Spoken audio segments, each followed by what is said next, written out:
ګران لیدونکو یو ځل بیا په خیر راغلاست. ډاکټر صاحب لکه څنګه چې تر دمې مخکې تاسو د دغه ناروغۍ یا د غاښونو د توریدو د نښو نښانو په اړه یادونه کوله. هغه اولنی هغه سطحي شکل چې تاسو یادونه کړه د هغې خو تاسو یادونه وکړه. اوس که هغه دویمې برخې ته یې راشو نو مهرباني. دویمه طبقه چون دلته لکه تخریبات عمیقیږي، یعنی تخریبات ژور شوي، دلته یو خالیګاه ایجاده شوي یا یو سوری په غاښ کې ایجاد شوی، نو دا چې کله دوستان ډوډۍ خوري او هلته غذایي مواد بند پاتې کیږي، هر شی چې هغه د درد باعث کیږي او دردونه منځته راوړي، تر څو چې هغه غذایي مواد یا د برس وهلو په واسطه او یا د کمبل شي په واسطه باندې هغه تر څو چې هغه ځینې لرې نه کړي، هغه درد نه آرامېږي او دوی ورسره په عذاب وي، نو مجبوره کیږي چې هغه باید په هر شکل چې هغه لرې کړي. یعنی په دغه حالت کې یو خالیګاه ایجاده شوې ده او په دغه خالیګاه کې د غذایي موادو بندښت د درد باعث کیږي. او چې کله تخریبات درېیمې طبقې ته نږدې شول، یعنی درېیمې طبقې ته که ورسېږي هغه خو پولپیت شو، یعنی پولپ معوف شو، یعنی چې ډېر عمیق شي دغه کویټه، نو دا به دردونه فوق العاده زیاتې، یخ اوبو سره درد احساس کوي، ګرم اوبو سره د درد احساس پیدا کیږي، او د شپې د خوا چون دغه استنجای ظاهري په حالت کې دا چې کله څملي نو د اینې جریان د سر خواته زیاتیږي، نو دلته هم دردونه منځته راځي او د دردونو باعث کیږي. بیا هم مننه ډاکټر صاحب. ډاکټر صاحب دا خو تشخیص شو چې د غاښونو توریدل په حساب نښې نښانې تاسو یادونه وکړه چې څنګه دغه وي. که اوس یې راشو درملنې ته، په عمومي ډول سره کله چې یو غاښ تور شي نو که تاسو یې یادونه وکړئ، که چیرې په اوله مرحله کې نو څنګه درملنه ورته کوو، که چیرې دویم مرحلې ته لاړ شي یا درېیم مرحلې ته لاړ شي، نو د دې درملنه څنګه کولی شو چې دې موږ وکړو؟ مننه ډاکټر صاحب، د پوښتنې نه دې ډېره ښه پوښتنه په ځای پوښتنه ده. دلته یو مشکل چې زموږ او ستاسو په دې جامعه کې شته، هغه دغه ده چې غاښ تر څو ډېر خراب نشي او ډېر فوق العاده شدید دردونه پیدا نشي، متاسفانه چې دوستان د غاښو ډاکټرانو ته مراجعه نه کوي.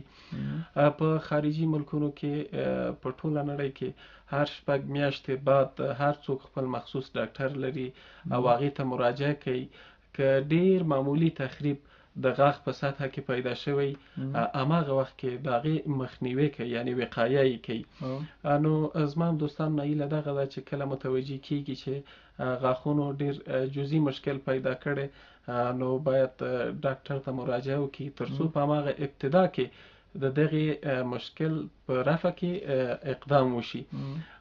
کله چې تخریبات په اوله یعنی په کریز، سطحي کریز موږ تاسو ولرو، نو که چیرې دغه حالت کې غاښ ډک شي، هم به دوستان ته راضي وي، هیڅ کله مشکل به نه وي. دلته اکثرا اوس د ډکولو نه هم خلک ډېر رضایت نه لري، وایي موږ غاښ ډک کړو او بیرته مثلا مواد توی شول یا ولیدل یا درد پیدا کړو، دغه مشکلات چون په وخت تداوی نه کیږي، نو که چیرې هماغه وخت ته مراجعه وشي او کریز په سطحي شکل باندې تداوی وشي، ډېره ښه مؤثره او ډېره ښه نتیجه ورکوي. نو دوستان باید کوشش وکړي چې په ابتدا کې څه مشکل پیدا کېدو ډاکټر ته د مراجعه وکړي، ډېر ښه تداوی کیږي او ډېر ښه امکانات اوس د تداوی شته. بیا هم مننه ډاکټر صاحب. دا خو یې درملنه شوه ډاکټر صاحب. که چیرې زموږ ګران لیدونکو ته دغسې یو مشکل پیدا کېږي او هغې درملنه ونه کړي، نو دوی کوم مشکلاتو ته باید انتظار وباسي؟ یعنې اختلاطات یې څه شی دي؟ ډېر فوق العاده مشکلات له دغې کریز یا د غاښو د توروالي نه منځته راځي. اول ما چې ویل همداسې مرحله په مرحله. اوس وګورئ تاسو، اول سطحي کریز پیدا کیږي، که چیرې دغه تداوی نشي د ورو ورو ځي عمیق کیږي او عمیق کریز منځته راځي، که نه متوسط او بیا عمیق کریز. که چیرې دغه حالت کې هم تداوی ونشي، ورځي پولپ ته. پولپ هماغه ځای دی چې ما ویله چې هغه عصبي رشتې او شریان او ورید پکې دي، نو دلته د ډېرو شدیدو دردونو باعث کیږي. بیا هم که چیرې تداوی ونشي، ورځي مشکلات پریدنسیوم یا هغه ساحې ته چې دغه د غاښ هډوکې غاښ یې ټینګ کړی دی، چارمي استحکامیه د غاښو، هلته ورځي او د دنتل ابسس او بالاخره د اوستومیالیت باعث کیږي.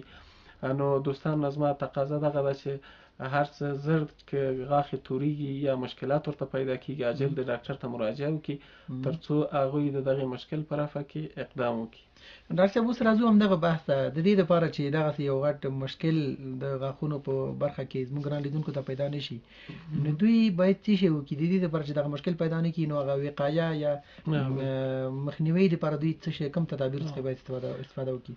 نو ډېرې ښې لارې دي ډاکټر صاحب د دې لپاره، ډېره اسانه او ساده لارې.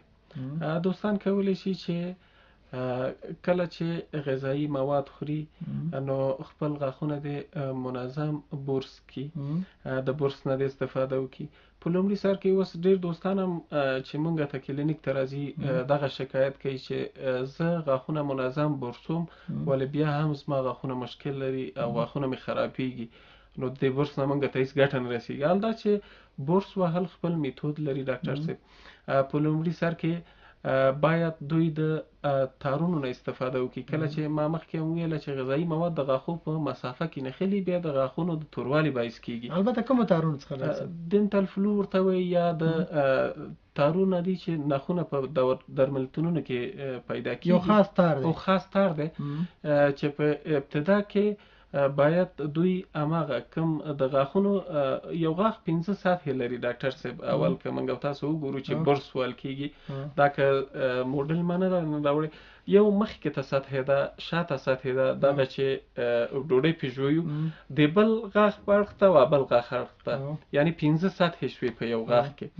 نو دا غاښ باید د 15 سطحو نه پاک شي، چون دغه د دوو غاښونو په مسافه کې دلته برس سم نه داخليږي. نو د دې لپاره چې دغه ساحه پاکه شي باید مخکې د دې نه چې برس ووال شي اول باید دغه ساحه په هماغه دنتل فلو یا د مخصوص د غاښونو تار چې په دواخانو کې خرڅیږي هغه باندې دغه د غاښو مسافه اول باید پاکه شي. کومه ډوډۍ چې دلته نښتې ده بقایا د مواد غذایي هغه باید د تار په واسطه په لومړي سر کې لرې شي. وروسته د هغې نه برس باید ووال شي. غاښ هم د مخې نه هم د شانه او هم د دې سطحې نه چې موږ او تاسو ډوډۍ ژویو باید ورو ورو د 2 دقیقو نه تر 15 دقیقو پورې په دریو شکلو باندې هم داسې دورانی شکل چپه او راسته، هم د جارو په شکل چې داسې پورته پورته او هم دغه معمول شکل باندې چې موږ تاسو برسو، نو په همدغه شکل باندې باید برس شي. بلخه طریقه د ساتلو دغه ده چې هر شپږ میاشتې بعد باید دوستان ډاکټر ته مراجعه وکړي ترڅو هغه وګوري چې غاښونه که په څه مشکل اخته شوي په هماغه ابتدا کې باید د مشکل مخه ونیول شي. او بل ډیره ښه مؤثره او مسنونه طریقه ډاکټر صاحب مسواک وهل دي. مسواک وهل موږ تاسو په ورځ کې 15 ځلې اودس کوو، نو په هر وخت کې کولی شو د مسواکو نه استفاده وکړو. د مسواکو ګټې فوق العاده ډېرې دي، په کتابونو کې ډېر ذکر شوی. هم یو مسنونه طریقه ده او هم یو سنت را ژوندی شي او هم به د غاښونو ښه والي کې فوق العاده زیات رول لري. د توریدلو نه مخنیوی کوي، د بد بوی نه مخنیوی کوي، ډېرې ګټې لري. نو دوستان کولی شي د مسواک نه استفاده وکړي. همدغه لارې دي ډاکټر صاحب. بیا هم مننه ډاکټر صاحب. ډاکټر صاحب همدارنګه تاسو د برس یادونه وکړه او د غاښونو د کریم یادونه وکړه. که تاسو زموږ ګران لیدونکو ته یادونه وکړئ چې بازار کې خو البته هر رقم برسونه پیدا کېږي، د غاښو برس پیدا کېږي، د کوم ډول برس نه دوی استفاده وکړي؟ یو قسم دي چې ډېر نرم دي، یو قسم دي چې سخت دي، که نه نو کله چې لاس پرېږدي ډېر دغه، او کریمونه هم مختلف قسم کریمونه لري. دوی کوم کریمونه او کوم دغه نه استفاده وکړي؟ مننه ډاکټر صاحب، د پوښتنې نه دي. د برس موږ 3 رقمه برس په بازار کې لرو. البته اوس بعضې برسونه راغلي دي چې هغه په فیصدي باندې خرڅیږي، خو معمولا په بازار کې 3 نوعه برسونه پیدا کېږي، سخت دي، متوسط دي او نرم دي. نو نرم برس ته ډېر باید دوستان ترجیح ورکړي. نرم برس څو ښه والی لري.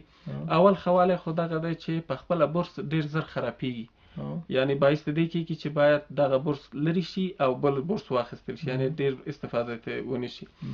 دوم ښه والی دغه دی چې نرم برس هر قسمت د غاښونو ته ښه رسېدلی شي، یعنی د غاښ ټول قسمتونه ښه پاکولی شي. دریم ښه والی دغه دی چې وری نه خرابوي او باید وروسته د دې نه چې موږ تاسو غاښونه برسو د ژبې په سطحه باندې هم باید یو ځل برس کش شي، چون بعضې غذایي مواد هلته هم بند پاتې کېږي، بیا د بویونو سبب کېږي. نو د نرم برس نه باید استفاده وشي. او راغلو د کریمونو په موضوع کې، کریمونه هم قسم دي. نو که چیرې همدغه دوستان 6 میاشتې بعد ډاکټر ته مراجعه وکړي، نو ډاکټر به ورته که بل دوی هیڅ مشکل ونه لري، نو هماغه مخصوص برس او کریم به دوی ته توصیه کړي چې د دوی غاښونه ورته ضرورت لري. بیا هم مننه ډاکټر صاحب.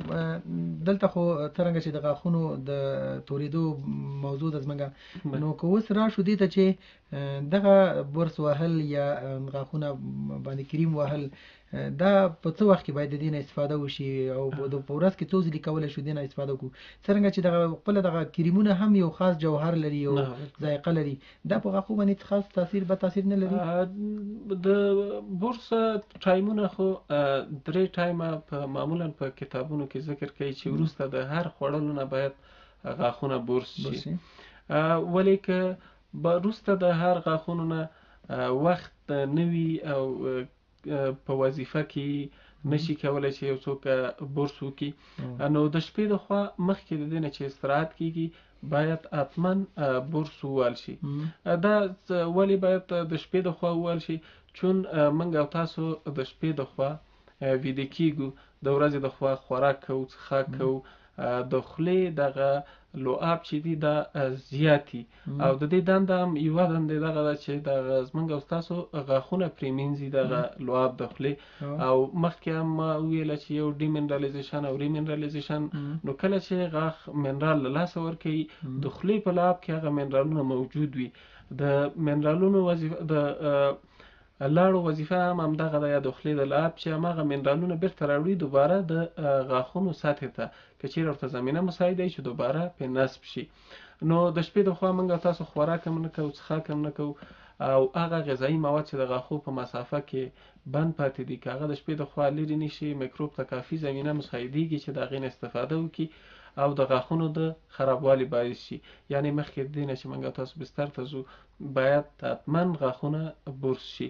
او بله موضوع د دغې بویونو او تاسو چې ویله ژور لري، کریمونه معمولا خپل مخصوص ترکیبونه لري. دغه کم مواد چې ورته ووهل کېږي د خوشبویۍ په خاطر باندې استعمالیږي، هغه کم مضریت نه لري وجود ته. فقط د هدف صرف په کریمونو کې سپینونکي مواد چې غاښونه سپینوي، انتیسپتیک یا ضد د میکروب مواد، او همدغه خوشبویي کوونکي مواد، دغه 3 ترکیب سره یو ځای کېږي او کریمونو ته جوړېږي. ډاکټر صاحب عزیز احمد صاحبی، تاسو ډیره مننه چې زمونږ بلنه مو منله او زمونږ ګران لیدونکو ته مو د یو داسې مشکل په اړه چې رښتیا د هغې پیښې او خوا زمونږ په هیواد کې ډېر زیات دي معلومات ورکړل. په آخر کې که چیرې تاسو کوم پیغام لرئ، نو مهرباني وکړئ کولی شئ تاسو خپل پیغام خپل ګران لیدونکو ته ووایئ. په لومړي سر کې تاسو نه مننه ډاکټر صاحب چې زه م راوبللم دلته او د زړه خواله تاسو سره وکړه. او زما پیام ګرانو دوستانو ته او هیوادوالو ته دا ده چې غاښونه د خدای پاک ډېر یو غټ نعمت ده او موږ تاسو باید د هغې په ساتنه کې فوق العاده کوشش وکړو.